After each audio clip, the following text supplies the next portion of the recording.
For this video, I'm going to show you a faster, safer, and more convenient way to cut your apples.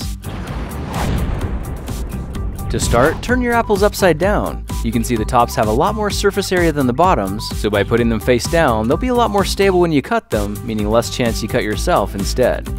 Next, rather than cutting an apple into quarters, like you're probably taught to do, imagine a tic-tac-toe pattern with the center of the grid lining up with the middle of the apple.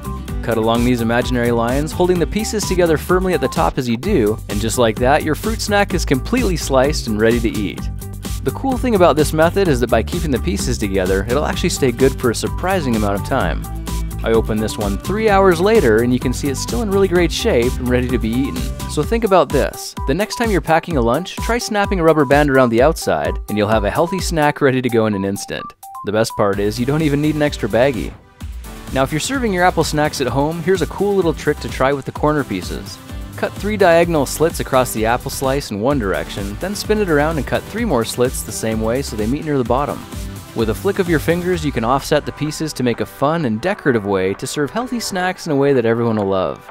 Of course, if you want to take your apple artwork to the next level, you can easily cut and rearrange one single apple into an edible apple swan. Look for how to make this in another project video. Now just for fun, I decided to compare apples to apples with 3 different methods to see the difference in how they brown over time. The pieces at the back are completely untreated and will be left out so they're exposed to the air, but I sliced these other 2 apples tic-tac-toe style and bound them together with rubber bands to protect them. The only difference between these 2 is that the one on the left is treated with lemon juice. Some people say that the citric acid in lemon juice will prevent your apples from oxidizing and turning brown, so let's find out whether or not that's true. 8.5 hours later, let's take a look and see what's happened to them. It looks like all the slices exposed to the air did turn brown after all and don't look nearly as appetizing. But by keeping the slices held together with a rubber band, the apple on the right only browned just a little, and for sitting out nearly 9 hours, it still looks impressively edible. If we peek inside at the one spritzed with lemon juice, you can see it looks just as fresh as the minute we cut it, and still tastes just as good as well. Now for one last experiment, I set up a time trial to see which method of cutting the apples really is faster, and just for your convenience, I will speed it up a little. Amazingly, you can see all 8 slices are cut in only 10 seconds, and there's very little mess to clean up at all.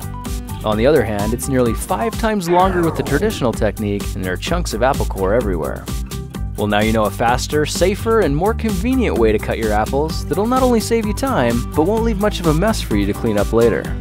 That's it for now. If you like this video, perhaps you'll like some of my others. Check them out at thekingofrandom.com.